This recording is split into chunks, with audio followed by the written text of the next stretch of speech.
Ring की एक important theorem को प्रूव करेंगे। हमने पिछले लेक्चर में भी एक थ्योरम प्रूव किया। इस लेक्चर में हम एक थ्योरम को प्रूव करेंगे। So let's start the definition of this theorem. If A be a unit in a ring R with unity, then A is not a divisor of zero।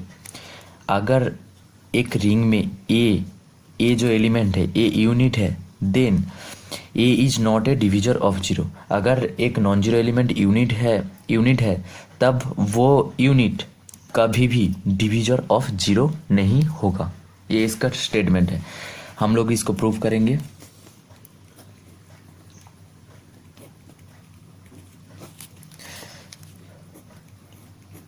Late A be a unit in a ring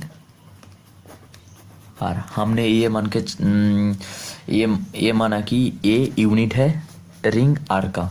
so there exists, अगर ये unit है so unit की definition से there exist a unique element.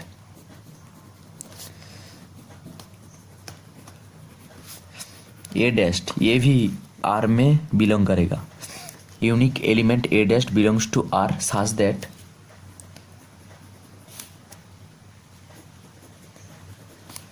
A multiplication A dash equal to A dash multiplication A equal to 1, where ये जो 1 है ये unity है।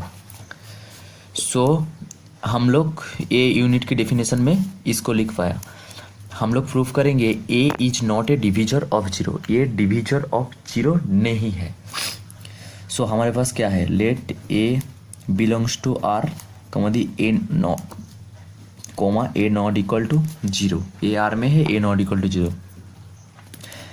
और ये हमको मानना होगा A multiplication B equal to zero.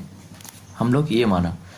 हम लोगों को डिविजर ऑफ जीरो नहीं प्रूफ करने के लिए b equal to a divisor of zero नहीं है, इसको प्रूफ करने के लिए हमको b इक्वल टू जीरो दिखाना होगा। ये बात आपको समझना चाहिए। हम लोग a को डिविजर ऑफ जीरो ये नहीं है, इसको दिखाने के लिए b को जीरो होना पड़ेगा। अगर ये डिविजर ऑफ जीरो है तो b not equal to zero दिखाना पड़ेगा। हम लोग प्रूफ करेंगे ए डिविजर ऑफ जीरो नहीं है। सो हम लोगों को दिखाना पड़ेगा B equal to zero. This implies that हम लोग अगर ए डैश से दोनों तरफ मल्टीप्लाई कर दे तो क्या आ जाएगा, ये जीरो हो जाएगा। दिस इम्प्लाइज दैट अगर मल्टीप्लिकेशन हमारा क्या है, एसोसिएटिव है। So A dash multiplication A equal to B equal to zero, और ये जो है ये हमारा 1 है। So 1 multiplication B equal to zero. This implies that B equal to zero. ये हमारा प्रूव हो गया। That is A is not a divisor of zero.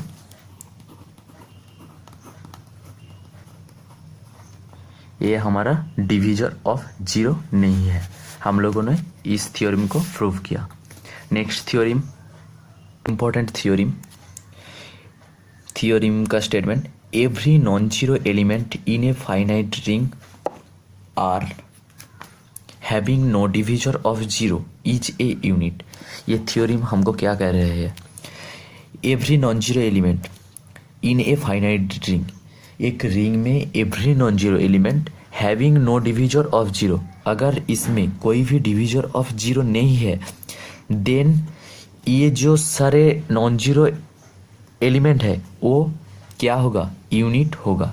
ये थ्योरम का स्टेटमेंट है। हम लोग एक फाइनाइट रिंग चूज करते हैं।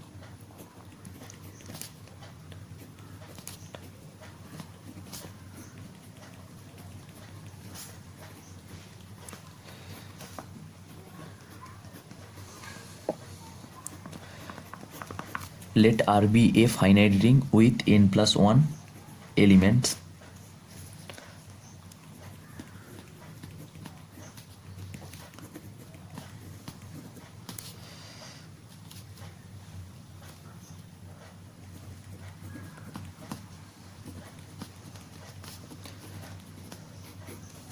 यहाँ पर n+1 एलिमेंट है, where A0 is the additive identity.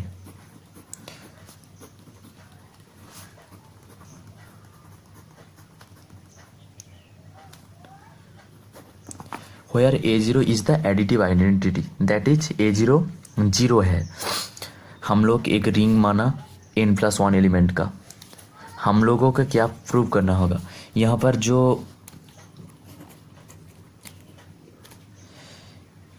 जो AI नॉट इक्वल टू 0 है, वेयर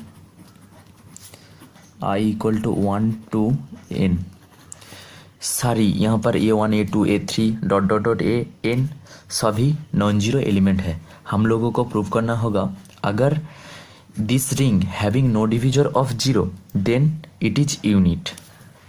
हम लोग ये मान के चलेंगे कि रिंग में कोई भी डिविजर ऑफ 0 नहीं है, तब each AI that is A1 A2 A3 सभी यूनिट है। लेट द रिंग आर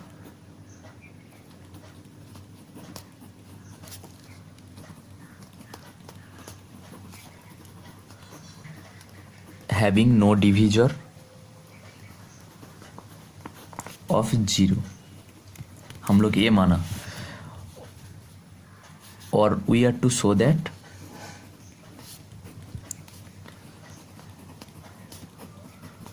हम लोगों को प्रूव करना होगा each AI is unit, every A1 A2 A3 सभी को हमको यूनिट प्रूव करना होगा। सो इसको प्रूव करने के लिए हमको एक सीरीज ऑफ प्रोडक्ट चूज करना होगा। We consider the products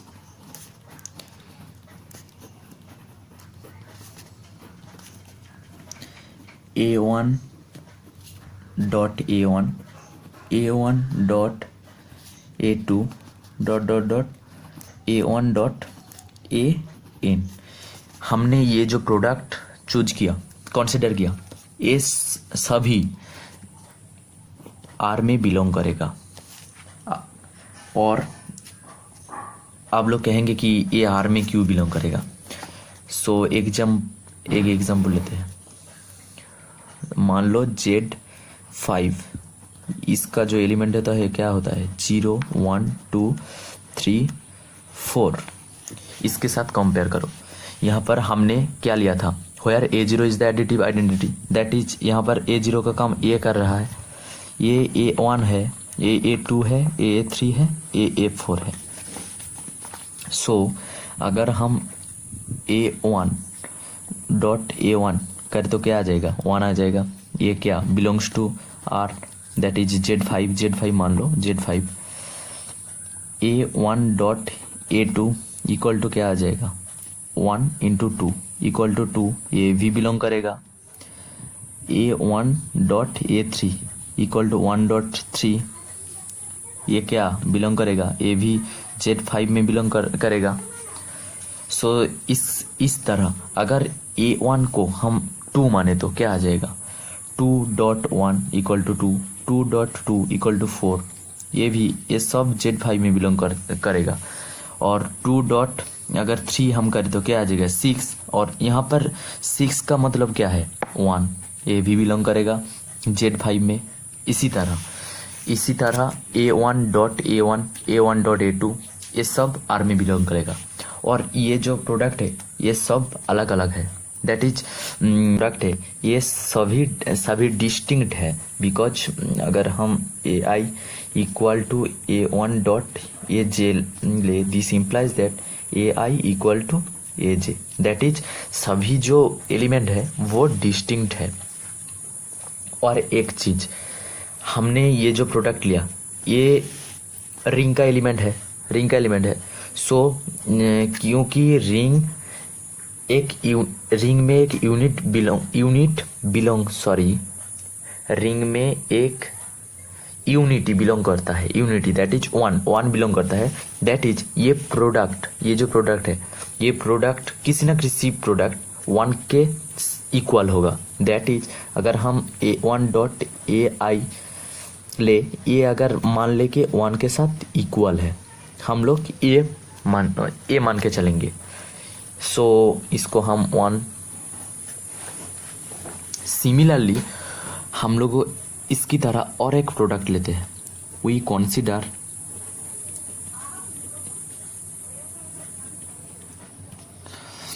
the product, हम लोग और एक प्रोडक्ट लेते हैं, उसका टाइप है A1 A2 dot A1, that is one को हम राइट साइड में लिया और एक प्रोडक्ट लिया A3 dot A1 dot dot dot AN dot A1। ये भी आर में बिलोंग करेगा। और इस प्रोडक्ट में भी अगर किसी न किसी एक प्रोडक्ट वन के साथ इक्वल है, हम लोग ये माना AJ dot A1 equal to 1, हम लोग ये माना। फ्रॉम 1 एंड 2 हम लोग दो प्रोडक्ट लिया जो 1 के साथ इक्वल है। फ्रॉम 1 एंड 2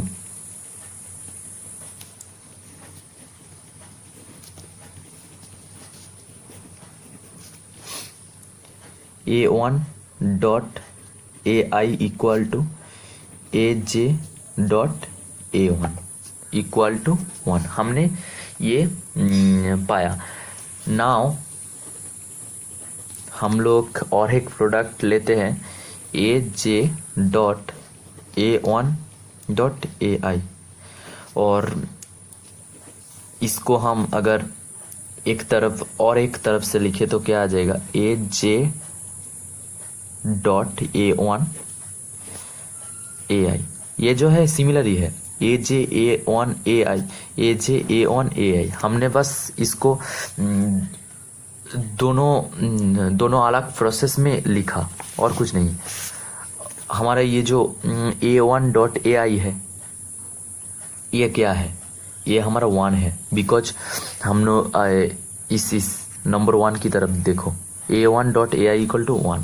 सो ये क्या आ जाएगा AJ dot 1 equal to AJ dot AI। Number 2 में क्या आ जाएगा 1 dot AI। This implies that AJ equal to AI, that is AI। So ये हमारा इक्वल आया है। सो फ्रॉम 1 एंड 2 को छोड़ो, फ्रॉम 3 से लिखो। फ्रॉम 3 A1 डॉट AI को AI और AJ तो इक्वल है, सो AI लिख दो equal to AI dot A1 equal to 1। यहाँ पर A1 dot AI equal to AI dot A1 equal to 1। So हमारा ये जो है ये क्या किस का काम कर रहा है, A1 यूनिट की काम कर रहा है, क्योंकि यूनिट की डेफिनेशन में एक एलिमेंट को हम यूनिट तब कहेंगे जब वहाँ पर और एक एलिमेंट है जिसके साथ मल्टीप्लाई कर दे तो हम 1 मिलना चाहिए। That is A1 dot AI equal to AI dot A1 equal to 1। इसकी तरह अगर हम ये जो प्रोडक्ट चूज किया था, अगर इस A1 के जगह में हम A2 रखे तो A3 A4 धीरे धीरे करके सब रख दे तो हमको यहाँ पर A2 dot AI dot A2 similarly A3 सब एलिमेंट यूनिट की तरह काम कर रहा होगा, दैट इज काम करेगा। सो हमारा थ्योरम प्रूव हो गया। So each element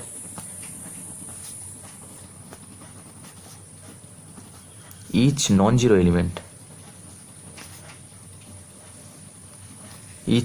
element in R finite ring, ये R finite है,